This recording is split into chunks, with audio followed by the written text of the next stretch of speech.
Hi hello ನಮಸ್ಕಾರ guys, ನಾನು ನಿಮ್ಮ mister JH. Welcome back to my channel. Welcome to day 3 Linux course. ಈ ಒಂದು ವಿಡಿಯೋದಲ್ಲಿ ನಾವು ಕಂಪ್ಲೀಟ್ ಡೇ 2 ಆ್ಯಂಡ್ ಡೇ 3 ಕಂಪ್ಲೀಟಾಗಿ ನೋಡೋಣ. ಈ ಒಂದು ಫೈಲ್ಸ್ ಒಳಗೆ ನಾವು ಕ್ರಿಯೇಟ್ ಮಾಡಿರುವಂಥ ಡಿಲೀಟ್ ಮಾಡೋದು ಹೇಗೆ ಆ್ಯಂಡ್ ಆರ್ಗನೈಸ್ ಮಾಡೋದು ಹೇಗೆ ಆ್ಯಂಡ್ ಕಾಪಿ ಮೂವಿಂಗ್ ರೀನೇಮಿಂಗ್ ಮಾಡೋದು, delete files folders, creating backups and understanding file extension Linux, ಪ್ರತಿಯೊಂದು ಈ ಒಂದು ವಿಡಿಯೋದಲ್ಲಿ ನಾವು ತಿಳ್ಕೊಳ್ಳೋಣ.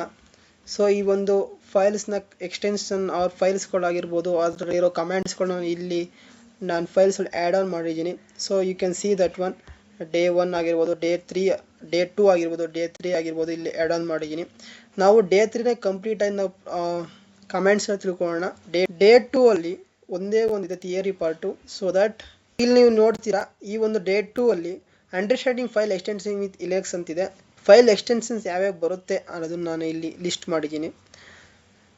ಸೊ ಇಲ್ಲಿ ಬರುತ್ತೆ .sh, ಲೈಕ್ ನೀವು ಫೈಲ್ ಎಕ್ಸ್ಟೆನ್ಷನ್ ಅಂತ ನೀವು ನೋಡಿರ್ತೀರ. ಯಾವುದೇ ಒಂದು ಇದಾಗಿ ನೀವು ಟೆಕ್ಸ್ಟ್ ಕಂಟೆಂಟ್ ಆದರೆ .txt ಅಂತ ಸೇವ್ ಮಾಡ್ತೀರಾ, ಆರ್ ನೀವು PDF ಫಾರ್ಮ್ ಇದೆ .pdf, ಆರ್ ಡಾಕ್ ಫಾರ್ಮ್ ಇದೆ .doc, ಲೈಕ್ ಈ ಥರ ನೀವು ಎಕ್ಸ್ಟೆನ್ಷನ್ ನೋಡ್ತೀರಾ. ಇಲ್ಲಿ ಲಿನಕ್ಸಲ್ಲಿ ಬಂತು ಅಂತಂದರೆ ಸಮ್ ಆಫ್ ದ ಎಕ್ಸ್ಟೆನ್ಷನ್ಸ್ಗಳಿವೆ, ಅದನ್ನು ನೀವು ನೋಡಬೇಕು ಅಂತಂದರೆ .sh, ಲೈಕ್ ಸೆಲ್ ಸ್ಕ್ರಿಪ್ಟ್. ನೀವು ಸೆಲ್ ಸ್ಕ್ರಿಪ್ಟ್ ಬರೆಯುವಾಗ .sh ಅನ್ನೋ ಕಮ್ಯಾಂಡ್ನ ಲೈಕ್ ಎಕ್ಸ್ಟೆನ್ಸ್ನ ಯೂಸ್ ಮಾಡ್ತೀರಾ.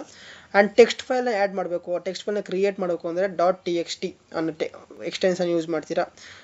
.tar.gz ಅಂತಂದರೆ ಕಂಪ್ರೆಸ್ಡ್ ಆರ್ಚಿವ್, ಲೈಕ್ ಆ ಫೈಲ್ನ ಕಂಪ್ರೆಸ್ ಆಗಿರುತ್ತೆ, ಅದು ಜಿಪ್ ಫೈಲ್ ಮಾಡ್ತೀರಾ, ಅದನ್ನು ಆರ್ಚಿವ್ ಕೂಡ ಮಾಡ್ಬೋದು ಇದರಲ್ಲಿ. ಅದಕ್ಕೆ ಎಕ್ಸ್ಟೆನ್ಷನ್ ಬಂದು .tar.gz. ದೆನ್ .conf ಅಂತಂದರೆ ಕಾನ್ಫಿಗರೇಷನ್ ಫೈಲ್ನ ಕಾನ್ಫಿಗರೇಷನ್ ಮಾಡಲಿಕ್ಕೆ .conf ಅನ್ನೋ ಎಕ್ಸ್ಟೆನ್ಷನ್ ಯೂಸ್ ಮಾಡ್ತೀರಾ ಕಾನ್ಫಿಗರೇಷನ್ ಮಾಡಲಿಕ್ಕೆ. .py ಅನ್ನೋದು ನಿಮ್ಗೆ ಗೊತ್ತೇ ಇರುತ್ತೆ, ಪೈಥಾನ್ ಸ್ಕ್ರಿಪ್ಟ್ನ ನೀವು ಫೈಲ್ನ ಸೇವ್ ಮಾಡಲಿಕ್ಕೆ ಅವ್ರ ಫೈಲ್ನ ಕ್ರಿಯೇಟ್ ಮಾಡಲಿಕ್ಕೆ ನೀವು ಯೂಸ್ ಮಾಡುವಂಥ ಎಕ್ಸ್ಟೆನ್ಷನ್ ಬಂದು .py. ರೆಸ್ಟ್ ಆಫ್ ಆಲ್ ನೀವು ಏನೇನು ಇದೆ ಕಮೆಂಟ್ಸ್, ಇದನ್ನು ನಾನು ಥಿಯರಿಟಿಕಲ್ ಆಗಿ ಹೇಳೋದ್ರ ಬದಲು ನೀವು ಪ್ರಾಕ್ಟಿಕಲ್ ಹೇಳಿದ್ರೆ ನಿಮಗೆ ಈಸಿಯಾಗಿ ಅರ್ಥ ಆಗುತ್ತೆ ಅನ್ಕೋತೀನಿ. So get in to the practical. So in practical ಆಗಿ ನಾನು ಆಲ್ರೆಡಿ ಲಾಗಿನ್ ಮಾಡಿದ್ದೀನಿ using EC2 in AWS EC2 use ಮಾಡ್ಕೊಂಡು ಆಲ್ರೆಡಿ ನಾನು ಟರ್ಮಿನಲ್ ಲಾಗಿನ್ ಮಾಡಿದ್ದೀನಿ. ಸೊ ಫಸ್ಟು ನಾವು ಇದರಲ್ಲಿ ಫೈಲ್ಸ್ನ ಕ್ರಿಯೇಟ್ ಮಾಡಲಿಕ್ಕೆ ಡೈರೆಕ್ಟ್ ಕ್ರಿಯೇಟ್ ಮಾಡೋಕ್ಕಿಂತ ಮೊದಲು LS ಮಾಡೋಣ. ಸೊ ದಟ್ ನಮಗೆ ಯಾವುದೇ ಥರ ಫೈಲ್ಸ್ ಇಲ್ಲ ಅನ್ನೋದು ಗೊತ್ತಾಗುತ್ತೆ. ಆರ್ ಇದರಲ್ಲಿ ನಿಮಗೆ LS ಅಲ್ಲಿ ನಿಮಗೆ 3 ಟೈಪ್ಸ್ ಬರ್ತಾ ಹೋಗುತ್ತೆ. LS ಅಲ್ಲಿ ನೀವು ನಾರ್ಮಲ್ LS ಮಾಡಿದ್ರೆ ಓನ್ಲಿ ಲಿಸ್ಟ್ ಏನಿದೆ ಅಷ್ಟು ಮಾತ್ರ ತೋರಿಸುತ್ತೆ. ಬಟ್ ನೀವು LS -L ಅಂತ ಮಾಡ್ತು ಅಂತಂದರೆ ಲಾಂಗ್ ಲಿಸ್ಟಿಗೆ ಲೈಕ್ ಫುಲ್ ಡ್ರ್ಯಾಗ್ ಮಾಡಿದ್ರೆ, ಲೈಕ್ ಫುಲ್ಲು ಏನು ಡ್ರ್ಯಾಗ್ ಮಾಡಿದ್ರೆ ಎಷ್ಟು ಲಿಸ್ಟ್ಗಳು ಸಿಗುತ್ತೆ ಅಷ್ಟು ಲಿಸ್ಟ್ಗಳು ತೋರಿಸುತ್ತೆ ಟೋಟಲಾಗಿ ಎಷ್ಟಿದೆ ಅನ್ನೋದು. ಬಟ್ ನೀವು ಟೋಟಲಾಗಿ ನೋಡ್ತು ಅಂತಂದರೆ ಟೋಟಲ್ಲಿ ಬರೀ 0 ಮಾತ್ರ ಇರೋದು. ಸೊ ದಟ್ ಟೋಟಲ್ 0 ಅಂತ ತೋರಿಸಿದೆ. ಆ್ಯಂಡ್ ಇನ್ನೊಂದು ಇದೆ LS -A ಅನ್ನೋ ಕಮ್ಯಾಂಡ್ ಏನಿದೆ, A ಅನ್ನೋದು ನಿಮಗೆ ಹಿಡನ್ ಫೈಲ್ಸ್ ಅನ್ನೋದು ರೆಪ್ರೆಸೆಂಟ್ ಮಾಡುತ್ತೆ. ನಿಮ್ಮ ಈ ಒಂದು EC2 ಯೂಸರಲ್ಲಿ ಆರ್ ಈ ಒಂದು ಫೈಲ್ಸ್ ಒಳಗೆ ಈ ಒಂದು ಕಮ್ಯಾಂಡಲ್ಲಿ ನಿಮ್ಮ ಈ ಒಂದು ಉಬಂಟು ಯೂಸರಲ್ಲಿ ಹಿಡನ್ ಫೈಲ್ಸ್ಗಳು ಯಾವ್ಯಾವನ್ನು ಚೆಕ್ ಮಾಡ್ಬೋದು. ಸೊ ಅದನ್ನು ಚೆಕ್ ಮಾಡಲಿಕ್ಕೆ ಕಮ್ಯಾಂಡ್ LS -A -A ಅನ್ನೋದನ್ನು ಯೂಸ್ ಮಾಡ್ತೀವಿ. ಇದನ್ನು ಎಂಟರ್ ಕೊಡ್ತು ಅಂದರೆ ಸೊ ನೋಡಿ ನಿಮ್ಮ ಒಂದು ಉಬಂಟು ಯೂಸರಲ್ಲಿ ಇಷ್ಟು ಹಿಡನ್ ಫೈಲ್ಸ್ ಇವೆ. ಸೊ ನೀವು ಹಿಡನ್ ಫೈಲ್ಸ್ಗಳು ನೀವು ನಾರ್ಮಲಾಗಿ ಚೆಕ್ ಮಾಡಬೇಕು ವಿಂಡೋಸಲ್ಲಿ ಅಂತಂದರೆ ನೀವು ಹಿಡನ್ ಫೈಲ್ಸ್ ಅಂತ ಅಲ್ಲೊಂದು ಆಪ್ಷನ್ ಇರುತ್ತೆ, ಆಪ್ಷನ್ ಮೇಲೆ ಕ್ಲಿಕ್ ಮಾಡ್ತೀರಾ. ಸೊ ನಿಮ್ಗೆ ಹಿಡನ್ ಫೈಲ್ಸ್ ಸಿಗುತ್ತೆ. ಇಲ್ಲಿ ನೀವು ಹಿಡನ್ ಫೈಲ್ಸ್ಗಳು ಚೆಕ್ ಮಾಡಬೇಕು ಅಂತಂದರೆ LS -A ಅನ್ನೋದು ಆರ್ -A ಅನ್ನೋದು ಕೊಟ್ಟರೆ ನಿಮ್ಗೆ ಹಿಡನ್ ಫೈಲ್ಸ್ಗಳು ಸಿಗುತ್ತೆ. ಸೊ ನಿಮ್ಗೆ ಯಾವುದೇ ಥರ ಫೈಲ್ಸ್ ಇಲ್ಲ ಸದ್ಯ LS ಅನ್ನೋದು ಕೊಡ್ತು ಅಂತಂದರೆ ಯಾವುದೇ ಥರ ಫೈಲ್ ಸಿಗ್ತಾ ಇಲ್ಲ. ಸೊ ಫಸ್ಟ್ ನಾವು ಫೈಲ್ ಆರ್ ಡೈರೆಕ್ಟ್ರಿ ಕ್ರಿಯೇಟ್ ಮಾಡೋಣ. ಡೈರೆಕ್ಟ್ರಿ ಕ್ರಿಯೇಟ್ ಮಾಡಲಿಕ್ಕೆ ಕಮ್ಯಾಂಡು mkdir ಕಮ್ಯಾಂಡ್ ಕೊಟ್ಟು ನೀವು ಮುಂದೆ ಯಾವುದೇ ನೇಮ್ ಕೊಟ್ಟರು, ಫಾರ್ ಎಕ್ಸಾಂಪಲ್ ಈ ಒಂದು ಇದಕ್ಕೆ ಲಿನಕ್ಸ್ ಡೇ 2 ಅಂತಲೇ ಕೊಡ್ತೀನಿ. ಲಿನಕ್ಸ್ ಡೇ 2 ಅಂತ ಕೊಟ್ಟು ಎಂಟರ್ ಮಾಡ್ತು ಅಂತಂದರೆ ನಿಮ್ಮ ಒಂದು ಡೈರೆಕ್ಟ್ರಿ ಕ್ರಿಯೇಟ್ ಆಗುತ್ತೆ. ಫಾರ್ ಕ್ರಿಯೇಟಿಂಗ್ ಡೈರೆಕ್ಟ್ರಿ ಮಾತ್ರ ನೀವು mkdir ಯೂಸ್ ಮಾಡ್ತೀರಾ. ಈಗ ನೀವು LS ಮಾಡ್ತು ಅಂತಂದರೆ ನೋಡಿ ಡೈರೆಕ್ಟ್ರಿ ಇನ್ ದ ಬ್ಲೂ ಫಾರ್ಮಾಗಿ ಬಂದಿರುತ್ತೆ. ಇದು ನೀವು ಕ್ರಿಯೇಟ್ ಮಾಡುವಂಥ ಡೈರೆಕ್ಟ್ರಿ, ಹೇಗೆ ಡೈರೆಕ್ಟ್ರಿ ಕ್ರಿಯೇಟ್ ಮಾಡೋದು ಅಂತ. ಸೊ ನೀವು ಚೇಂಜ್ ಡೈರೆಕ್ಟ್ರಿ ಮಾಡ್ಬೋದು ಇದರೊಳಗಡೆ ಆರ್ ಅದಕ್ಕಿಂತ ಮುಂಚೆ ನೀವು ಫೈಲ್ನ ಹೇಗೆ ಕ್ರಿಯೇಟ್ ಮಾಡೋದು ಅನ್ನೋದು ಈ ಒಂದು ಇದರಲ್ಲಿ ಹೇಳ್ಕೊಟ್ಬಿಡ್ತೀನಿ. ಜಸ್ಟ್ ನೀವು ಡೈರೆಕ್ಟ್ರಿ ಕ್ರಿಯೇಟ್ ಮಾಡಲಿಕ್ಕೆ ಲಿನಕ್ಸ್ ಯೂಸ್ ಮಾಡ್ತೀರಾ, ಫೈಲ್ನ ಕ್ರಿಯೇಟ್ ಮಾಡಲಿಕ್ಕೆ ನೀವು ಟಚ್ ಅನ್ನೋ ಒಂದು ಕಮಾಂಡ್ ಯೂಸ್ ಮಾಡ್ತೀರಾ. ಟಚ್ ಫೈಲ್ 1.txt ಫಾರ್ಮಲ್ಲಿ ಇರಬೇಕು. ಯಾವತ್ತು ನೀವು ಕ್ರಿಯೇಟ್ ಮಾಡುವಾಗ ಫೈಲ್ ಕ್ರಿಯೇಟ್ ಮಾಡಲಿಕ್ಕೆ TXT ಫಾರ್ಮಲ್ಲಿ ಕ್ರಿಯೇಟ್ ಮಾಡ್ತೀರಾ. ಬಿಕಾಸ್ ಈ ಫೈಲ್ ಒಳಗೆ ನೀವು ಯಾವುದೇ ಕಂಟೆಂಟ್ ಆ್ಯಡ್ ಮಾಡಬೇಕಾದ್ರೂ ಅದು TXT ಫಾರ್ಮ್ ಇರುತ್ತೆ. ಅದಕ್ಕೋಸ್ಕರ ಎಂಟರ್ ಕೊಡ್ತು ಅಂತಂದರೆ ನಿಮ್ಮ ಫೈಲು ಕೂಡ ಕ್ರಿಯೇಟ್ ಆಗಿರುತ್ತೆ. ಸೊ ದ್ಯಾಟ್ ನೀವು LS ಮಾಡ್ತೀರಾ. ಸೊ ನಿಮ್ಮ ಒಂದು ಫೈಲು ವೈಟ್ ಕಲರ್ ಬಂದಿರುತ್ತೆ ಆ್ಯಂಡ್ ಡೈರೆಕ್ಟ್ರಿ ಏನೇ ಇರುತ್ತೆ ಅವು ಬ್ಲೂ ಕಲರ್ ರೆಪ್ರೆಸೆಂಟ್ ಆಗುತ್ತೆ. ಸೊ ನೀವು ಫಸ್ಟು ಈ ಒಂದು ಕಮೆಂಟ್ಸಲ್ಲಿ ನೀವು ನೋಡ್ತಾ ಹೋಗೋಣ. ಈಗ ನಾವು ಡಿಲೀಟಿಂಗ್ ಫಸ್ಟ್ ಫೈಲ್ ಡೈರೆಕ್ಟ್ರಿ ಕ್ರಿಯೇಷನಲ್ಲಿ ಡೇ 2 ಅಲ್ಲಿ ಫಸ್ಟ್ ಸಬ್ ಟಾಪಿಕ್ ಬಂದು creating deleting files and folders ಅಂತಿದೆ. ನಾವು ಡೈರೆಕ್ಟ್ರಿ ಕ್ರಿಯೇಟ್ ಮಾಡಿದ್ದೀವಿ, ಆ್ಯಸ್ ಯೂಶುವಲ್ ಫೈಲ್ನು ಕ್ರಿಯೇಟ್ ಮಾಡಿದ್ದೀವಿ. ಅದ್ರ ಜೊತೆಗೆ ನಿಮಗೆ ಇದನ್ನು ತೋರಿಸ್ತೀನಿ. ಟಚ್ ಯೂಸ್ ಮಾಡಿ ಅಟ್ ಎ ಟೈಮ್ ನೀವು ಒಂದೇ ಫೈಲಲ್ಲ ಸೋ ಮೆನಿ ಫೈಲ್ಸ್ ಕೂಡ ಕ್ರಿಯೇಟ್ ಮಾಡ್ಬೋದು. ಜಸ್ಟ್ ಲೈಕ್ ಫೈಲ್ ಅಂತಲೇ ಕೊಡ್ತೀರಾ, ಫೈಲ್ ಅಂತ ಕೊಟ್ಟು or FL file already create ಮಾಡಿ FL ಅಂತ ಕೊಟ್ಟು ಫ್ಲವರ್ ಬ್ರ್ಯಾಕೆಟ್ ಓಪನ್ ಮಾಡಿ 1.2 20ವರೆಗೂ ಕೊಡ್ತು ಅಂತಂದರೆ ನಿಮಗೆ 20 file at a time create ಆಗುತ್ತೆ. Flower bracket close .txt enter. So ನಿಮ್ಮ ಈ ಒಂದು ಡೈರೆಕ್ಟ್ರಿ ಹೋಮ್ ಡೈರೆಕ್ಟ್ರಿ ಏನಿದೆ ಈ ಹೋಮ್ ಡೈರೆಕ್ಟ್ರಿ ಒಳಗೆ ಟಚ್ ಯೂಸ್ ಮಾಡಿಕೊಂಡು ನೀವು 20 ಆಫ್ ಫೈಲ್ಸ್ನ ಕ್ರಿಯೇಟ್ ಮಾಡಿದ್ದೀರಾ. ಆ 20 ಆಫ್ ಫೈಲ್ಸ್ನ ವ್ಯೂ ಮಾಡ್ತೀರಾ. ಈಗ LS ನಿಮ್ಗೆ ನೋಡಲಿ ಸಿಗುತ್ತೆ 20 of files at a time create ಮಾಡೋದು. ಸೊ ಇದೊಂದು ಅಡ್ವಾಂಟೇಜ್ ಅಂತಲೇ ಹೇಳ್ಬೋದು ಈ ಒಂದು ಲಿನಕ್ಸಲ್ಲಿ. ನೆಕ್ಸ್ಟ್ ನೀವು ನೋಡ್ತೀರಾ CD ಯೂಸ್ ಮಾಡಿ ಡೈರೆಕ್ಟ್ರಿ ಒಳಗಡೆ ಪಾಸ್ ಆಗೋಣ. ಈ ಒಂದು ಲಿನಕ್ಸ್ ಡೇ 2 ಅನ್ನೋದೇನಿದೆ ಈ ಒಂದು ಡೈರೆಕ್ಟ್ರಿಗೆ ಚೇಂಜ್ ಆಗೋಣ. ಸೊ ನೀವು ಲಿನಕ್ಸ್ ಡೇ 2 ಅನ್ನೋ ಡೈರೆಕ್ಟ್ರಲ್ಲಿ ಇದ್ದೀರಾ. ಈ ಒಂದು ಡೈರೆಕ್ಟ್ರಿ ಒಳಗಡೆ ಯಾವುದೇ ಒಂದು ಕಂಟೆಂಟ್ ಫೈಲ್ನ ಕ್ರಿಯೇಟ್ ಮಾಡಿ ಕಂಟೆಂಟ್ನ ಆ್ಯಡ್ ಮಾಡ್ಬೋದು. ಅವ್ರು ಡೈರೆಕ್ಟಾಗಿ ನೀವು ಕಂಟೆಂಟ ಆ್ಯಡ್ ಮಾಡ್ತೀರಾ ಅಂತಂದರೆ ಎಕೋ ಅನ್ನೋ ಕಮೆಂಟ್ ಯೂಸ್ ಮಾಡ್ತೀರಾ. ಫಸ್ಟ್ ನಾನು ಡೈರೆಕ್ಟಾಗಿ ಕಂಟೆಂಟ್ ಹೇಗೆ ಮಾಡೋದು ಹೇಳ್ಕೊಡ್ತೀನಿ. ಅದಾದಮೇಲೆ ಫೈಲ್ನ ಕ್ರಿಯೇಟ್ ಮಾಡಿ ಫೈಲ್ ಒಳಗಡೆ ಕಂಟೆಂಟ್ ಆಗೋದು ಹೇಗೆ ಅಂತ ತೋರಿಸ್ತೀನಿ. ಸೊ ಫಸ್ಟು ಇಲ್ಲಿ ಅನದರ್ ಫೈಲ್ನ ಕ್ರಿಯೇಟ್ ಮಾಡ್ತೀನಿ. ಅದಕ್ಕೆ ಕಮೆಂಟ್ ಬಂದು ಆ್ಯಸ್ ಯೂಶುವಲ್ ನೀವು ನೋ ಟಚ್ ಫಸ್ಟ್ ಫೈಲ್ ಅಲ್ಲ first.txt. ಸೊ ಅಂಡರ್ ಈ ಒಂದು ಡೈರೆಕ್ಟ್ರಿ ಒಳಗಡೆ ನಾನು first.txt ಅನ್ನೋ ಒಂದು ಫೈಲ್ನ ಕ್ರಿಯೇಟ್ ಮಾಡಿದ್ದೀನಿ LS. So you can see that. Next under ಈ ಒಂದು first.txt ಒಳಗಡೆ ನಾನು ಫೈಲ್ನ ಆ್ಯಡ್ ಮಾಡಬೇಕು, ಅವ್ರ ಕಂಟೆಂಟ್ ಆ್ಯಡ್ ಮಾಡಬೇಕಲ್ವ. ಸೊ ದಟ್ ಈಗ ನಾವು ಇಲ್ಲಿ ಟೈಪ್ ಮಾಡೋ command VI for editing this first.txt. ಆ ಒಂದು ಫೈಲ್ನ ಎಡಿಟ್ ಮಾಡಲಿಕ್ಕೆ VI ಅನ್ನೋ ಕಮಾಂಡ್ ಯೂಸ್ ಮಾಡ್ತೀವಿ. So VI first.txt enter. So you can see that blank space ಬರುತ್ತೆ. ಇಲ್ಲಿ ನೀವು ಯಾವುದೇ ಥರ ಕಂಟೆಂಟ್ನ ಕೂಡ ಆ್ಯಡ್ ಮಾಡ್ಕೋಬೋದು. ಇನಿಷಿಯಲಿ ನೀವು ಈ ಥರ ಕೆಳಗಡೆ ಬಂತು ಅಂತಂದರೆ ಈ ಥರ ನಿಮ್ಗೆ ನೋಡಲಿಕ್ಕೆ ಸಿಗುತ್ತೆ. ಇಲ್ಲಿ ಎಡಿಟ್ ಮಾಡಲಿಕ್ಕೆ ಫಸ್ಟು ನೀವು ನಿಮ್ಮ ಪ್ಯಾಡಲ್ಲಿ ಕೀಪ್ಯಾಡಲ್ಲಿ ಐ ಅಂತ ಟೈಪ್ ಮಾಡ್ತೀರಾ. ಸೊ ನಿಮಗೆ ಐ ಟೈಪ್ ಮಾಡಿದ ತಕ್ಷಣ ನಿಮ್ಗೆ ಇನ್ಸರ್ಟ್ ಅಂತ ಬಂದಿರುತ್ತೆ. ಇಲ್ಲಿ ನೀವು ಯಾವುದೇ ಥರ ಕಂಟೆಂಟ್ ಆಗಲಿ ಪ್ರೋಗ್ರಾಮಿಂಗ್ಸ್ ಆಗಲಿ ಕೋಡ್ ಆಗಲಿ ಯಾವುದೇ ಥರ ಕಂಟೆಂಟ್ ಬೇಕಾದ್ರೂ ಆ್ಯಡ್ ಮಾಡ್ಕೋಬೋದು. ಜಸ್ಟ್ ನೀವು ರೆಫರೆನ್ಸ್ ಪರ್ಪಸ್ಗೆ ಎಲ್ಲೋ ಅನ್ನೋ ಕಂಟೆಂಟ್ನ ಯೂಸ್ ಮಾಡ್ತೇನೆ, ಎಲ್ಲೋ ವರ್ಡ್. ಸೊ ಇದನ್ನು ಸೇವ್ ಮಾಡಲಿಕ್ಕೆ ಡೈರೆಕ್ಟಾಗಿ ಸೇವ್ ಮಾಡಲಿಕ್ಕೆ Ctrl+S ಅಂತ ಕೊಡಲಿಕ್ಕಿಲ್ಲ. ನೀವು ಇಲ್ಲಿ ಎಸ್ಕೇಪ್ ಅಂತ ಫಸ್ಟು ಟೈಪ್ ಮಾಡಿ ನೆಕ್ಸ್ಟು ಐಫನ್ ಕೆಳಗಡೆ ನೀವು ನೋಡ್ಬೋದು ಇಲ್ಲಿ -WQ ಎಂಟರ್. ಸೊ ನಿಮ್ಮ ಒಂದು ಫೈಲು ಸೇವ್ ಆಗಿರುತ್ತೆ ಅಲ್ಲಿ. ಅದು ಹೇಗೆ ನೋಡ್ತೀರಾ, ಅದು ನೋಡಲಿಕ್ಕೆ ಒಂದು ಕಮ್ಯಾಂಡ್ ಇದೆ. ಆ command cat command, cat first.txt enter. ಈ ಒಂದು ಫೈಲ್ ಒಳಗೆ ನಾನು ಡೈರೆಕ್ಟ್ರಿ ಬಂದೆ, ಡೈರೆಕ್ಟ್ರಿ ಒಳಗೆ ಒಂದು ಫೈಲ್ ಕ್ರಿಯೇಟ್ ಮಾಡಿದೆ, ಆ ಫೈಲ್ನ ಎಡಿಟ್ ಮಾಡಿದೆ, ಎಡಿಟ್ ಒಳಗೆ ಎಲ್ಲೋ ವರ್ಡ್ ಅಂತ ಹಾಕ್ತೆ. ಆ ಎಲ್ಲೋ ವರ್ಡ್ ಅಂತ ಹಾಕಿರೋದನ್ನ ನಾವು ನೋಡಲಿಕ್ಕೆ ವ್ಯೂ ಮಾಡಲಿಕ್ಕೆ ಕ್ಯಾಟ್ ಅನ್ನೋ ಕಮಾಂಡ್ ಯೂಸ್ ಮಾಡ್ಕೊಂಡು ನೋಡಿದೆ. ಸೊ ಇದನ್ನು ಡೈರೆಕ್ಟಾಗಿ ನೀವು ಹೇಗೆ ಮಾಡ್ತೀರಾ ವಿತೌಟ್ ಯೂಸಿಂಗ್ VI ಯೂಸ್ ಮಾಡ್ದಲೆ ನೀವು ಡೈರೆಕ್ಟಾಗಿ ಹೇಗೆ ಮಾಡ್ತೀರಾ ಅಂತಂದರೆ ಎಕೋ ಕಮಾಂಡ್ ಯೂಸ್ ಮಾಡ್ತೀರಾ. ಎಕೋ ಸ್ಪೇಸ್ ಡಬಲ್ ಕೋಡ್ ಇದರೊಳಗೆ ನೀವು ಎಲ್ಲೋ ವೆಲ್ಕಮ್ ಅಂತ ಹಾಕೋಣ. ಇಲ್ಲಿ welcome double code close greater than symbol in the file name first.txt. So ನೋಡಿ VI ಕಮಾಂಡ್ ಯೂಸ್ ಮಾಡ್ದಲೆ ನಾನು ಈ ಎಕೋ ಕಮಾಂಡ್ನ ಬರ್ದಿದ್ದೀನಿ. ಸೊ ಈ ಎಕೋ ಕಮ್ಯಾಂಡು ನೀವು ಪ್ರೋಗ್ರಾಮಿಂಗ್ ಲ್ಯಾಂಗ್ವೇಜಲ್ಲಿ ಪ್ರಿಂಟ್ ಅನ್ನೋ ಸ್ಟೇಟ್ಮೆಂಟ ರೆಪ್ರೆಸೆಂಟ್ ಮಾಡುತ್ತೆ. ಸೊ ನೀವು ಇಲ್ಲಿ ಕ್ಯಾಟ್ ಕಮ್ಯಾಂಡ್ ಯೂಸ್ ಮಾಡಿ ನೋಡ್ತೀರಾ ಅಂತಂದರೆ first dot TXT you can see that hello welcome ಅಂತ ಮಾಡಿಫೈಡ್ ಆಗಿದೆ. ಯಾವುದಕ್ಕೆ ಏನಕ್ಕೆ ಮಾಡಿಫೈ ಆಗೈತೆ ಅಂತಂದರೆ ಫಸ್ಟು ಇನಿಷಿಯಲ್ ನಾನು ಇದು ಕೊಟ್ಟೆ, ಬಟ್ ಇದನ್ನು ನಾನು ಈ ಒಂದು ಕಮ್ಯಾಂಡ್ ಆಗಿ ಮಾಡಿಫೈ ಮಾಡಿದ್ದೀನಿ ಡೈರೆಕ್ಟಾಗಿ. ಇಲ್ಲಿ ನೀವು VI ಫಸ್ಟ್ ಡಾಟ್ TXT ಮಾಡ್ತು ಅಂತಂದರೆ ನಿಮ್ಗೆ ಎಲ್ಲೋ ವೆಲ್ಕಮ್ ಅನ್ನೋ ಎಡಿಟಿಂಗ್ ವಿಂಡೋಗೆ ಹೋಗುತ್ತೆ. ಸಿ ಆವಾಗಲೇ ನಾನು ಎಲ್ಲೋ ವರ್ಡ್ ಅಂತ ಕೊಟ್ಟಿದ್ದೆ, ಎಲ್ಲೋ ವೆಲ್ಕಮ್ ಆಗಿ ಹೇಗೆ ಮಾಡಿಫೈ ಆಯಿತು, ಡೈರೆಕ್ಟಾಗಿ ನಾನು ಎಕೋ ಕಮೆಂಟ್ ಕೊಟ್ಟಿದ್ದಕ್ಕೆ ಡೈರೆಕ್ಟಾಗಿ ಇಲ್ಲಿ ಮಾಡಿಫೈ ಆಗಿದೆ. That's it. ನೆಕ್ಸ್ಟ್ ಕಮೆಂಟ್ ನೋಡೋಣ, WQ. ಓಕೆ, ನೆಕ್ಸ್ಟ್ ಕಮೆಂಡು ಫೈಲ್ನ ರಿಮೂವ್ ಮಾಡೋದು ಹೇಗೆ. ಇಲ್ಲಿ ಫೈಲ್ ಕ್ರಿಯೇಟ್ ಮಾಡಿದ್ದೀನಿ ಆಲ್ರೆಡಿ, ಈ ಫೈಲ್ನ ರಿಮೂವ್ ಮಾಡೋದು ಹೇಗೆ. ಫೈಲ್ನ ರಿಮೂವ್ ಮಾಡೋದು ನೀವು ಕಮೆಂಡ್ ಯೂಸ್ ಮಾಡ್ತೀರಾ, RM ಅನ್ನೋ ಕಮೆಂಡ್ ಯೂಸ್ ಮಾಡ್ತೀರಾ. RM ಕಮೆಂಡ್ ಯೂಸ್ ಮಾಡಿದ್ರೆ ಅದಕ್ಕಿಂತ ಮುಂಚೆ ಇಲ್ಲಿ ತೋರಿಸ್ತೀನಿ, LS ಅಂತ ಯೂಸ್ ಮಾಡಿದ್ರೆ ನಿಮ್ಗೆ ಸಿಗುತ್ತೆ ಫಸ್ಟ್ ಒಂದೇ ಫೈಲ್ ಇರುವಂಥದ್ದು.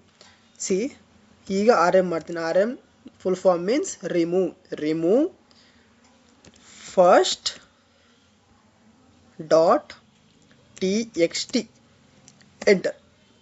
ಸೊ ಈಗ ನೀವು LS ಮಾಡ್ತು ಅಂದರೆ ನೀವು ಯಾವುದೇ ಥರ ಫೈಲ್ ನೋಡ್ಲಿಕ್ಕಾಗಲ್ಲ ಈ ಒಂದು ಡೈರೆಕ್ಟರಿ ಒಳಗಡೆ. ಸೊ ನಿಮ್ಮ ಒಂದು ಫೈಲ್ ಕಂಪ್ಲೀಟ್ಲಿ ರಿಮೂವ್ ಆಗಿದೆ ಅಂತ ಅರ್ಥ. ನಾವು ಡೈರೆಕ್ಟ್ರಿಯಿಂದ ಹೊರಗಡೆ ಬರೋಣ. ಡೈರೆಕ್ಟ್ರಿಯಿಂದ ಹೊರಗಡೆ ಬರೋಕ್ಕೆ command CD space dot enter. So ಡೈರೆಕ್ಟ್ರಿಯಿಂದ ಹೋಮ್ ಡೈರೆಕ್ಟ್ರಿಗೆ ಬಂದೆ, ಲಿನಕ್ಸ್ ಡೇ2 ಇಂದ ಡೈರೆಕ್ಟ್ರಿ ಹೋಮ್ ಡೈರೆಕ್ಟ್ರಿಗೆ ಬಂದೆ. ಇಲ್ಲಿ ನಮಗೆ ಅಟ್ ಎ ಟೈಮ್ ಇಲ್ಲಿರೋವಂಥ ನಾವು ಏನು ಕ್ರಿಯೇಟ್ ಮಾಡಿದ್ದೀವಿ ಇಷ್ಟು ಫೈಲ್ ನಮಗೇನು ಯೂಸ್ಫುಲ್ ಇಲ್ಲ ಈಗ. ಸೊ ಇದನ್ನು ಡೈರೆಕ್ಟ್ರಿ ರಿಮೂವ್ ಮಾಡೋದು ಹೇಗೆ. C RM file not fill from 1 to 20 close the bracket .txt enter. See at a time ನಾವು ಕೂಡ ರಿಮೂವ್ ಮಾಡ್ಬೋದು, ಅಟ್ ಎ ಟೈಮ್ ಕ್ರಿಯೇಟ್ ಮಾಡ್ಬೋದು or at a time remove ಕೂಡ ಮಾಡ್ಬೋದು. ಈಗ ನಾವು LS ಮಾಡ್ತೀವಿ ಇಲ್ಲಿ. ಸಿ ಓನ್ಲಿ file1 ಆದಮೇಲೆ ಲಿನಕ್ಸ್ ಡೇ2 ಅನ್ನೋ ಡೈರೆಕ್ಟ್ರಿ ಮಾತ್ರ ಇದೆ. ಸೊ ಇದು ಫೈಲ್ನ ರಿಮೂವ್ ಮಾಡುವಂಥ ಕಮ್ಯಾಂಡು. Which command? RM ಅನ್ನೋ ಕಮ್ಯಾಂಡ್. ಸೊ ನೆಕ್ಸ್ಟ್ ನಾವು ಡೈರೆಕ್ಟ್ರಿ ರಿಮೂವ್ ಮಾಡೋದು ಹೇಗೆ. ಡೈರೆಕ್ಟ್ರಿನ ರಿಮೂವ್ ಮಾಡಲಿಕ್ಕೂ ಕೂಡ ಕಮ್ಯಾಂಡ್ಸ್ ಇದೆ. ಡೈರೆಕ್ಟ್ರಿ ರಿಮೂವ್ ಮಾಡೋಕ್ಕಿಂತ ಮುಂಚೆ ನಾವು ಡೈರೆಕ್ಟ್ರಿ ಒಳಗಿರೋ ಫುಲ್ ಕಂಟೆಂಟ್ ರಿಮೂವ್ ಮಾಡೋಣ, ಕ್ಲಿಯರ್ ಮಾಡೋಣ ಫಸ್ಟು. ಸೊ ನಾವು ಅಗೇನ್ ಇಲ್ಲಿ ನಾವು ಡೈರೆಕ್ಟ್ರಿಯಿಂದ ಈಚೆ ಬರೋಣ. ಫಸ್ಟು ಡೈರೆಕ್ಟ್ರಿಯಿಂದ ಈಚೆ ಬರೋಣ. ಸೊ ಡೈರೆಕ್ಟ್ರಿ ಈಚೆ ಮಾಡೋಕ್ಕೆ CD ಡಾಟ್ ಎಂಟರ್. ಸೊ ಡೈರೆಕ್ಟ್ರಿಯಿಂದ ಈಚೆಗೆ ಬಂದು ಇಲ್ಲಿ ನಾವು ಡೈರೆಕ್ಟ್ರಿ ಕ್ರಿಯೇಟ್ ಮಾಡಲಿಕ್ಕೆ ಫೈಲ್ನ ಡಿಲೀಟ್ ಮಾಡಲಿಕ್ಕೆ ನಾವು ಕಮ್ಯಾಂಡ್ ಏನು ಯೂಸ್ ಮಾಡ್ದೋ, remove file name. So like that ಡೈರೆಕ್ಟ್ರಿನ ರಿಮೂವ್ ಮಾಡಲಿಕ್ಕೂ ಕೂಡ ನಿಮ್ಮ ಕಮೆಂಟ್ ಸಿಗುತ್ತೆ. ನೀವು ಜಸ್ಟ್ ಸಿ LS ಅಂತ ಟೈಪ್ ಮಾಡ್ತು ಅಂತ ನಿಮ್ಮ ಒಂದು ಡೈರೆಕ್ಟ್ರಿ ಸಿಗುತ್ತೆ. ಈ ಡೈರೆಕ್ಟ್ರಿನ ರಿಮೂವ್ ಮಾಡಲಿಕ್ಕೆ ನಿಮಗೆ ಕಮೆಂಟ್ ಬರುತ್ತೆ. ಸೇಮ್ ಕಮೆಂಡ್ RM ಅನ್ನೋ ಕಮೆಂಡ್ ಯೂಸ್ ಮಾಡಬಾರ್ದು. ಇಲ್ಲಿ mkdir ಅನ್ನೋ ಕಮೆಂಡ್ನ ನಾವು ಕ್ರಿಯೇಟ್ ಮಾಡಲಿಕ್ಕೆ ಯೂಸ್ ಮಾಡ್ದು. ಸೇಮ್ ಇಲ್ಲೂ ಅಷ್ಟೇ RMDIR remove directory, full form is remove directory with directory name ಕೊಡ್ತು ಅಂತಂದರೆ ನಿಮ್ಮ ಒಂದು ಡೈರೆಕ್ಟರಿ ರಿಮೂವ್ ಆಗುತ್ತೆ. Linux day two fail to remove directory not empty. So ಇಲ್ಲಿ ನೋಡಿ, ಇದಕ್ಕೂ ಒಂದು ಕಮೆಂಟ್ ಬರುತ್ತೆ. ಏನಕ್ಕೆ ಈ ಥರ ಒಂದು ಎರರ್ ತೋರಿಸ್ತಿದೆ. ಸಿ ಈಗ ನಾವು ಈ ಒಂದು ಡೈರೆಕ್ಟ್ರಿ ಒಳಗೆ ಹೋಗೋಣ. ಫಸ್ಟ್ ನಾನು ಡೈರೆಕ್ಟ್ರಿ ಒಳಗೆ ಒಂದು ಫೈಲ್ ಕ್ರಿಯೇಟ್ ಮಾಡಿದ್ದೀನಿ. ಆ ಕಾರಣಕ್ಕೋಸ್ಕರ ಇದು ಎಂಟಿ ಇಲ್ಲ. ಸೊ ಎಂಟಿ ಇಲ್ಲ ಅನ್ನೋ ಕಾರಣಕ್ಕೋಸ್ಕರ ಇದು ಈ ಥರ ತೋರಿಸಿದೆ. CD Linux day two enter. So ನಾವು ಡೈರೆಕ್ಟ್ರಿ ಬೋದು ಇಲ್ಲಿ LS ಮಾಡ್ತು ಅಂತಂದರೆ ನಿಮಗೆ ಈ ಒಂದು ಫೈಲ್ ಒಂದು ನೋಡ್ಲಿ ಸಿಗುತ್ತೆ. ಈ ಒಂದು ಫೈಲ್ ಇರೋದಕ್ಕೆ ನಿಮಗೆ ಇಲ್ಲಿ ಡೈರೆಕ್ಟ್ರಿ ರಿಮೂವ್ ಮಾಡೋಕ್ಕಾಗ್ತಿಲ್ಲ. ಸೊ ಈ ಒಂದು ಫೈಲ್ನ ಡೈರೆಕ್ಟಾಗಿ ರಿಮೂವ್ ಮಾಡಬೇಕು. ಇಲ್ಲಿ ಜಸ್ಟ್ ನೀವು ಇಲ್ಲಿ ರಿಮೂವ್ RM ಅಂತ ಕೊಡ್ತೀರಾ. RM ಅಂತ ಕೊಟ್ಟು file1 ಡಾಟ್ TXT ಅಂತ ಕೊಟ್ಟು ಎಂಟರ್ ಮಾಡ್ತೀರಾ. ಸೊ ದಟ್ ನಿಮ್ಮ ಫೈಲ್ ರಿಮೂವ್ ಆಗುತ್ತೆ. ಇಲ್ಲಿ LS ಮಾಡ್ತೀರಾ, ಎಂಟರ್ ಕೊಡ್ತೀರಾ. ಸೊ ನಿಮ್ಗೆ ಏನೂ ಇಲ್ಲ. ಇವಾಗ ನೀವು ಕಮಾಂಡಿಂದ ಈಚೆಗೆ ಬರ್ತೀವಿ, ಡೈರೆಕ್ಟ್ರಿಯಿಂದ ಈಚೆಗೆ ಬರ್ತೀರಾ. ಇಲ್ಲಿ ನೀವು RMDIR ಅಂತ ಕೊಡ್ತೀರಾ, ಲಿನಕ್ಸ್ ಡೇ2 ಅಂತ ಕೊಟ್ಟ ತಕ್ಷಣ ಡೈರೆಕ್ಟಾಗಿ ರಿಮೂವ್ ಆಗಿಬಿಡುತ್ತೆ. ಎಂತಕ್ಕೋಸ್ಕರ ರಿಮೂವ್ ಆಗುತ್ತೆ, ಇಲ್ಲಿ ಮುಂಚೆ ಬಂದಿದ್ದು ನಿಮಗೆ ಡೈರೆಕ್ಟ್ರಿ ನಾಟ್ ಎಂಟಿ, ಬಿಕಾಸ್ ಇದೊಂದು ಫೈಲ್ ಇತ್ತು. ಈ ಫೈಲ್ನ ಅಲ್ಲೇ ರಿಮೂವ್ ಮಾಡಿ ಡೈರೆಕ್ಟ್ರಿ ಈಚೆಗೆ ಬಂದು ಇವಾಗ ರಿಮೂವ್ ಮಾಡಿದ ತಕ್ಷಣ ಅದು ರಿಮೂವ್ ಆಗ್ತು. ಈಗ LS ಮಾಡ್ತು ಅಂದರೆ ಒಂದೇ ಫೈಲ್ ನೋಡಲಿಕ್ಕೆ ಸಿಗೋದು, ದಟ್ file1.txt. file1.txt ನಾನು ಡೈರೆಕ್ಟ್ರಿ ಈ ಡೈರೆಕ್ಟ್ರಿಗಳು ಕ್ರಿಯೇಟ್ ಮಾಡಿದ್ದು, ಲಿನಕ್ಸ್ D2 ಡೈರೆಕ್ಟ್ರಿಗಳು ಕ್ರಿಯೇಟ್ ಮಾಡಿದ್ದು, ಕನ್ಫ್ಯೂಸ್ ಆಗ್ಬಿಡಿ. ಲಿನಕ್ಸ್ ಡೈರೆಕ್ಟ್ರಿಗಳು ಕ್ರಿಯೇಟ್ ಮಾಡಿದ್ದು file1 ಅಂತಾನೆ, ಹೋಮ್ ಡೈರೆಕ್ಟ್ರಿ ಒಳಗೂ ಕ್ರಿಯೇಟ್ ಮಾಡಿರೋದು file1 ಅಂತಾನೆ, ಸ್ಟಾರ್ಟಿಂಗ್ ಕ್ರಿಯೇಟ್ ಮಾಡೋದಲ್ಲ ಅದು. ಬಟ್ ನಾನು ಅಗೇನ್ ಅದೇ ಥರ ಮಾಡ್ತೀನಿ, ಜಸ್ಟ್ ವೇಟ್.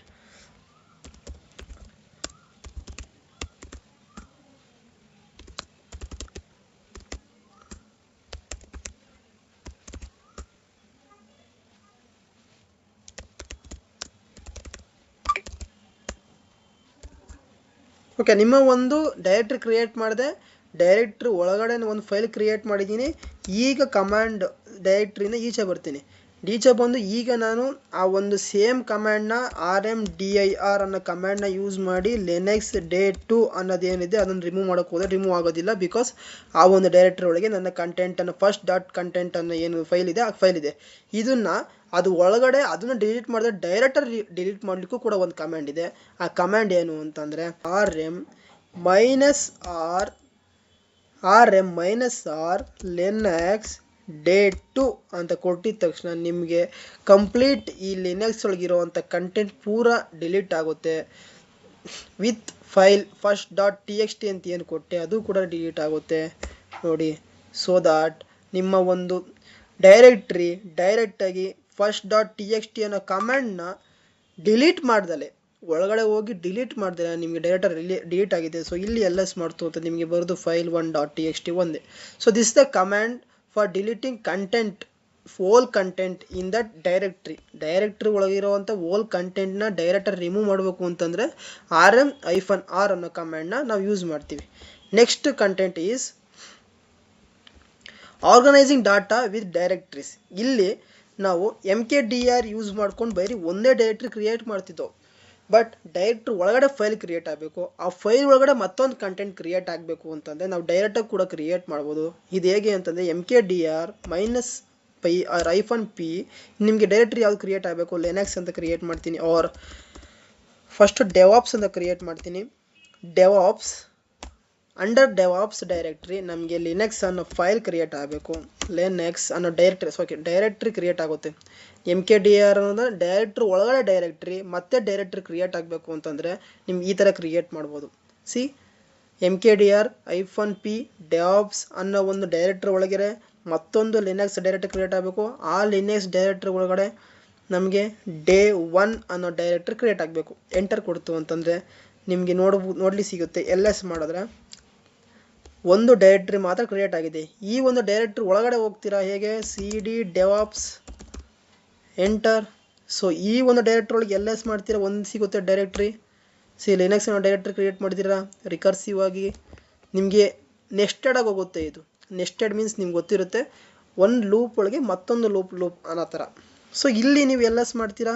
ಸೊ ಇಲ್ಲಿ ನೀವು cd ಲಿನಕ್ಸ್ಗೆ ಹೋಗ್ತೀರಾ, ಚೇಂಜ್ ಡೈರೆಕ್ಟ್ರಿ ಮಾಡ್ತೀರಾ, ಡೈರೆಕ್ಟ್ರಿ ಚೇಂಜ್ ಮಾಡಿ ಇಲ್ಲಿ LS ಕೊಡ್ತೀರಾ. ಸೊ ನಿಮ್ಗೆ ಇನ್ನೊಂದು day1 ಸಿಗುತ್ತೆ. ಲೈಕ್ ದ್ಯಾಟ್ ನೀವು ಪ್ರತಿಯೊಂದು ನೆಸ್ಟೆಡ್ ಆಗಿ ಮಾಡಬೇಕು ಅಂತಂದರೆ ನಿಮ್ಗೆ ಕಮ್ಯಾಂಡ್ ಬಂದು mkdir -p devops -linux /d1 ಅಂತ ಕಮೆಂಟ್ ಕೊಡ್ತೀರಾ. ಮತ್ತೆ ಬ್ಯಾಕ್ ಹೋಗೋದು ಹೇಗೆ, cd dot okay cd dot home directory ಬಂದಿರಿ. ಸೊ ನೀವು ಪ್ರತಿಯೊಂದನ್ನು ರಿಮೂವ್ ಮಾಡಲಿಕ್ಕೆ ನಿಮಗೆ command mkdir rm-r devops enter. C ಏನಕ್ಕೆ ನಾನು -r ಯೂಸ್ ಮಾಡಿದೆ, ಕಂಪ್ಲೀಟ್ ಇದ್ರೊಳಗೆ ಕಂಟೆಂಟ್ ನಾನು ಡಿಲೀಟ್ ಮಾಡ್ದಲೇ ನಾನು ಯೂಸ್ ಮಾಡಬೇಕಿತ್ತು. ಆ ಕಾರಣಕ್ಕೋಸ್ಕರ ನಾನು -r ಯೂಸ್ ಮಾಡಿದೆ. ಇಲ್ಲ ಅಂದಿದ್ರೆ ನಾನು ಡೈರೆಕ್ಟಾಗಿ mkdir rmdir ಲಿನಕ್ಸ್ ಇದೊಂದು ಯೂಸ್ ಮಾಡ್ಕೊಂಡು ನಾನು ಮಾಡಿದರೆ ಓನ್ಲಿ ಡೆವಾಪ್ಸ್ ಅನ್ನು ಮಾತ್ರ ಡಿಲೀಟ್ ಆಗಬೇಕಿತ್ತು. ಬಿಕಾಸ್ ಇದು ಕಂಟೆಂಟ್ಗೆ ಏನು ಇರಬಾರ್ದು, ಒಂದು ಡೈರೆಕ್ಟ್ರಿ ಒಳಗೆ ಕಂಟೆಂಟ್ ಏನು ಇರಬಾರ್ದು. ಸೊ ಅದು ತಗೊಳ್ಳೋಲ್ಲ, ಅದು ಕಾರಣಕ್ಕೋಸ್ಕರ. ನೆಕ್ಸ್ಟು ನಾನು ಕಮ್ಯಾಂಡ್ ಹೋಗ್ತೀನಿ, ಮೂವ್ ಕಮ್ಯಾಂಡ್. ಅದಕ್ಕಿಂತ ಮುಂಚೆ ಟಚ್ ಅನ್ನೋ ಒಂದು ಫೈಲ್ನ ಟಚ್ಚಲ್ಲಿ file2 ಅನ್ನೋದು ಕ್ರಿಯೇಟ್ ಮಾಡ್ತೀನಿ, file2.txt ಎಂಟರ್. ಸಿ LS ಇಲ್ಲಿ ನಾನು file1 ಅನ್ನೋ file2 ಅನ್ನು ಕ್ರಿಯೇಟ್ ಮಾಡಿದ್ದೀನಿ. ಈಗ ನಾನು ಮೂವ್ ಕಮಾಂಡ್ ಯೂಸ್ ಮಾಡ್ತೀನಿ. ಮೂವ್ ಕಮಾಂಡಲ್ಲಿ ಏನು ಮೂವ್ ಅಂದರೆ MV ಅಂದರೆ ಇದರೊಳಗಿರೋವಂಥ ಕಂಟೆಂಟ್ನ ಕಂಪ್ಲೀಟಾಗಿ ಇದರೊಳಗೆ ಮೂವ್ ಮಾಡೋದಾಗಿರ್ಬೋದು. ಕಂಪ್ಲೀಟ್ ಫಸ್ಟ್ ಒನ್ ಅಂತಿರೋವಂಥ ಕಂಪ್ಲೀಟ್ ಕಂಟೆಂಟು ಆ್ಯಂಡ್ ಫೈಲ್ನ ಈ ಒಂದು ಫೋಲ್ಡರ್ ಒಳಗೆ ನಾವು ಹಾಕ್ಲಿಕ್ಕೆ ಮೂವ್ ಕಮಾಂಡ್ ಯೂಸ್ ಮಾಡ್ತೀವಿ. ಅದು ಹೇಗೆ ಏನೋದನ್ನು ಇಲ್ಲಿ ಟೈಪ್ ಮಾಡ್ತೀನಿ. ಫಸ್ಟು ಫೈಲ್, ಇದು move source to destiny file to .txt. Complete file 1 ಇರುವಂಥ ಕಂಪ್ಲೀಟ್ ಕಂಟೆಂಟ್ ಆಗಿರ್ಬೋದು, ಕಂಪ್ಲೀಟ್ ಫೈಲ್ 1 ಈ ಫೈಲ್ 2 ಒಳಗಡೆ ಹೋಗಬೇಕು. ಎಂಟರ್ ಕೊಡ್ತು ಅಂತಂದರೆ ನೋಡಿ, ಈಗ LS ಮಾಡ್ತು ಅಂದರೆ ನಿಮಗೆ ಸಿಗುವಂಥದ್ದು ಫೈಲ್ 2 ಮಾತ್ರ ಸಿಗಬೇಕು, ಫೈಲ್ 1 ಸಿಗಬಾರ್ದು. ಬಿಕಾಸ್ ಈ ಫೈಲ್ 1 ಕಂಪ್ಲೀಟ್ ಫೈಲ್ 2 ಒಳಗಿರುತ್ತೆ. You can see that file 2 only. ನಿಮಗೆ ಫೈಲ್ 2 ಮಾತ್ರ ಸಿಗುತ್ತೆ, ಫೈಲ್ 1 ಸಿಗಲ್ಲ. ಬಿಕಾಸ್ ಫೈಲ್ 2 ಒಳಗಡೆ ಫೈಲ್ 1 ಕಂಟೆಂಟ್ ಇರುತ್ತೆ. ಇವಾಗ ಕ್ಲಿಯರ್. ಓಕೆ, ನೆಕ್ಸ್ಟ್ ಕಮಾಂಡ್ ನೋಡೋಣ. ನೆಕ್ಸ್ಟ್ ಕಮಾಂಡಲ್ಲಿ ಈಗ LS ಮಾಡ್ತೀರಾ, ಓನ್ಲಿ ಫೈಲ್ 2 ಮಾತ್ರ ಸಿಗ್ತದೆ. ಈಗ ಮತ್ತೆ ಒಂದು ಫೈಲ್ ಕ್ರಿಯೇಟ್ ಮಾಡಲೋಣ. Touch file 1.txt enter LS file 1 ಅನ್ನು ಫೈಲ್ 2 ಅಂತ ಎರಡು ಕಮಾಂಡ್ ಬಂದಿದೆ. ನಮಗೆ ಎರಡು ಫೈಲ್ ಕ್ರಿಯೇಟ್ ಆಗಿದೆ. ಈಗ ನಾವು ಯೂಸ್ ಮಾಡುವಂಥ ಕಮಾಂಡು ಮೂವ್ ಕಮಾಂಡ್. ಬಟ್ ನಮಗೇನು ಅಂತಂದರೆ ಇಲ್ಲಿರೋವಂಥ ಕಂಪ್ಲೀಟ್ ಏನಿದೆ ಫೈಲ್ 1 ಅನ್ನೋದು ಏನಿದೆ, ಫೈಲ್ 1ನ ನಮಗೆ ನೇಮ್ ಚೇಂಜ್ ಮಾಡಬೇಕು. ಫೈಲ್ 1 ಅಂತ ಬೇಡ ನನಗೆ, ನಾನು ಫೈಲ್ 1 ಅನ್ನೋದು ಬೇಡ ನನಗೆ, ಫೈಲ್ 1 2 3 ಅಂತ ಬೇಕು ನನಗೆ. ಅದನ್ನು ನಾವು ಮಾಡಬೇಕು ಅವ್ರು ರೀನೇಮ್ ಮಾಡಬೇಕು ಅಂತಂದರೆ ಆ್ಯಸ್ ಯೂಶುವಲ್ ನಾವು ಕಮಾಂಡ್ ಯೂಸ್ ಮಾಡಬೇಕು. ಮೂವ್ ಕಮಾಂಡ್ ಯೂಸ್ ಮಾಡ್ತೀವಿ. ಮೂವ್ ಫಸ್ಟ್ ನನಗೆ ಫಸ್ಟ್ TXT ಅನ್ನೋದು ಏನಾಗಬೇಕು, ಫಸ್ಟ್ ಅಲ್ಲ ಫೈಲ್ 1.txt ಅನ್ನೋದು ಏನಾಗಬೇಕು, ಫೈಲ್ 1 2 3 ಆಗಬೇಕು ನನಗೆ. ಸೊ ಇದಕ್ಕೆ ಕಮಾಂಡು ರೀನೇಮ್ ಮಾಡೋ ಕಮಾಂಡು ಮೂವ್ ಕಮಾಂಡ್ ಯೂಸ್ ಮಾಡ್ತೀವಿ. ಎಂಟರ್ ಕೊಡ್ತು ಅಂತಂದರೆ ನಿಮ್ಮ ಒಂದು ಫೈಲ್ 1 ಅನ್ನೋದು ಏನಿದೆ ಫೈಲ್ 1 2 3 ಆಗಿರುತ್ತೆ. ಸೊ LS ಮಾಡ್ತು ಅಂದರೆ ನಿಮಗೆ ಸಿಗುತ್ತೆ ಫೈಲ್ 1 ಅನ್ನೋದು ಕಂಪ್ಲೀಟಾಗಿ ಫೈಲ್ 1 2 3 ಆಗಿದೆ. ಆ್ಯಂಡ್ ಆ್ಯಸ್ ಯೂಶುವಲ್ ಇನ್ನೊಂದು ಕಮಾಂಡ್ ಬರುತ್ತೆ, CP ಅನ್ನೋ ಕಮಾಂಡ್ ಬರುತ್ತೆ. CP ಅಂದರೆ ನಿಮಗೆ copy. CP means full form is copy.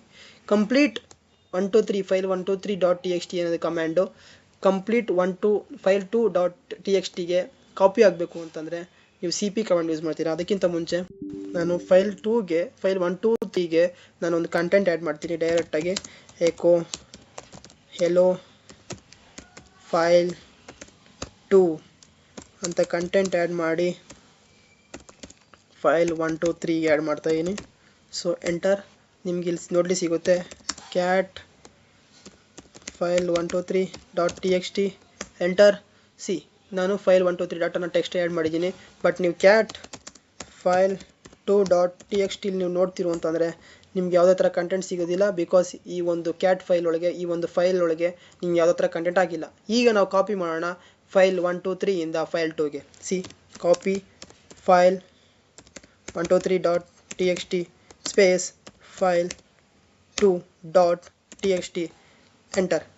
Complete 1 2 3.txt content file 2.txtಗೆ ಕಾಪಿ ಆಗಿರುತ್ತೆ. ಈಗ ವ್ಯೂ ಮಾಡೋದಕ್ಕೆ ಕ್ಯಾಟ್ ಫೈಲ್ 2.txt ಎಂಟರ್. ನನ್ನಲ್ಲಿ 1 2 3 ಇರೋವಂಥ ಕಂಟೆಂಟು ಫೈಲ್ 2ಗೆ ಕಾಪಿ ಆಯಿತು. ಇದು ಒಂದು ಕಮಾಂಡ್, ಕಾಪಿ ಮಾಡುವಂಥ ಕಮಾಂಡ್ ಆಗಿರುತ್ತೆ. ಇದೇ ಥರ ನಾವು ಡೈರೆಕ್ಟ್ರಿ ಕೂಡ ಕ್ರಿಯೇಟ್ ಮಾಡಿ ಡೈರೆಕ್ಟ್ರಿ ಒಳಗಿರುವಂಥ ಕಂಪ್ಲೀಟ್ ಡೈರೆಕ್ಟ್ರಿನ ಮತ್ತೊಂದು ಡೈರೆಕ್ಟ್ರಿ ವ್ಯೂ ಮಾಡ್ಬೋದು. Same command CP command use ಮಾಡ್ಕೊಂಡು ಮಾಡ್ತೀವಿ. ಆ್ಯಂಡ್ ಅನದರ್ ಒನ್ ನಿಮಗೆ ಆಬ್ಸಲ್ಯೂಟ್ ಆ್ಯಂಡ್ ರಿಲೇಟಿವ್ ಪಾತ್ಸ್ ಅಂತ ಬರುತ್ತೆ. ಆಬ್ಸಲ್ಯೂಟ್ ವರ್ಸಸ್ ರಿಲೇಟಿವ್ ಪಾತ್ಸ್ ಅಂತ ಬರುತ್ತೆ.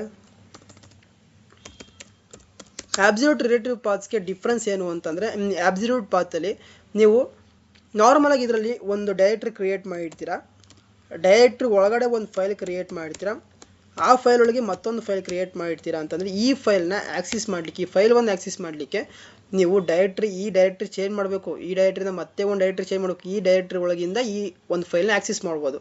ಬಟ್ ನೀವು ಆಬ್ಸಲ್ಯೂಟ್ ಪಾತ್ ಅದಕ್ಕೆ command CD /dict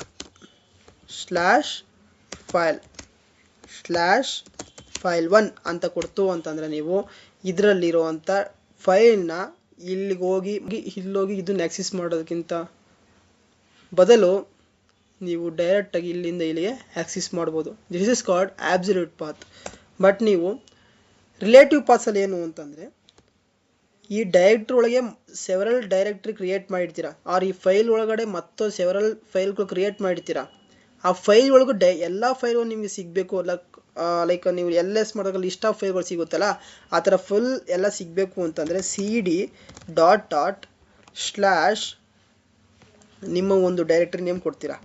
directory name ಆಗಿರ್ಬೋದು, ಡೌನ್ಲೋಡ್ಸ್ ಆಗಿರ್ಬೋದು, ಯಾವುದೇ ಆಗಿರ್ಬೋದು. ನಾನು ಡೌನ್ಲೋಡ್ಸ್ ಅಂತ ಕೊಡ್ತು ಅಂತಂದರೆ ಇದು ರಿಲೇಟಿವ್ ಪಾಸ್ ಡೌನ್ಲೋಡ್ಸ್ ಅಂತ ಕೊಡ್ತು ಅಂತಂದರೆ /ಎಂಟರ್ ನೋಡಿ, ನೋಟ್ಸ್ ಫೈಲ್ ಡೈರೆಕ್ಟ್ರಿ. ಬಿಕಾಸ್ ನಾನು ಈ ಒಂದು ಡೌನ್ಲೋಡ್ಸ್ ಅನ್ನೋ ಡೈರೆಕ್ಟ್ರಿನ ಕ್ರಿಯೇಟೇ ಮಾಡಿಲ್ಲ.